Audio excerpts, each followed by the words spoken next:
Okay, I'm Perry Jones, Mayor of Town Union Bridge, and felt that it was important that we do this dedication to our hometown hero, Russel Milberry. Well, PFC Russel Milberry was killed in Vietnam in 1968, and it's been several years, and he wasn't recognized along with the tens of thousands of other Vietnam vets. You know, we have a gentleman in Union Bridge that lost his life in the Vietnam War, and I'd like to name part of Route 75 in honor of him. So Haven says, I need some information. I got the information, went down to his office, and end of January, we had our mayor's conference down there, talked to his secretary, Molly, and 5 minutes later, she was on the phone making phone calls and making this happen. A young man, a young kid, in a very difficult time in our country's history. 1968, there wasn't a lot of years much worse than that in our country's history as far as people feeling divided and disconnected. And he went and made the ultimate sacrifice. So it's long overdue to honor him.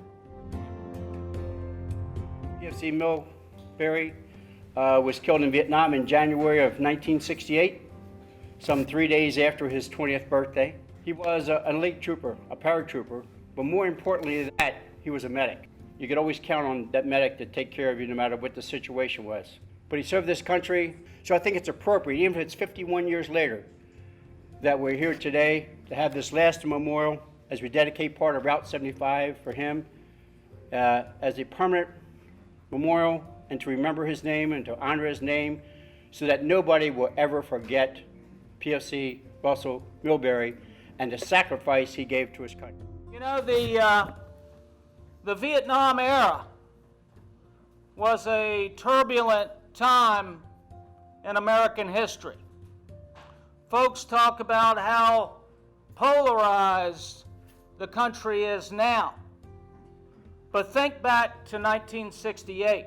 It was a time I hope is never repeated.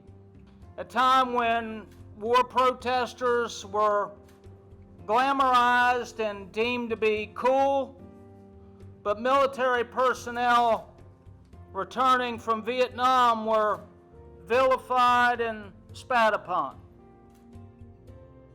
Because it's been years since they've been recognized, and when they came home, there was tens of thousands of them that were either shunned by the country or just ignored.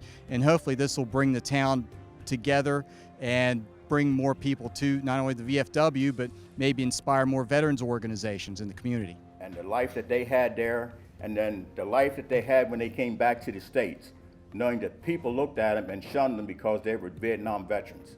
They were called all kinds of names, they weren't respected, but this is a showing that finally, after all these years, that the communities are getting together and giving these people the respect that they need.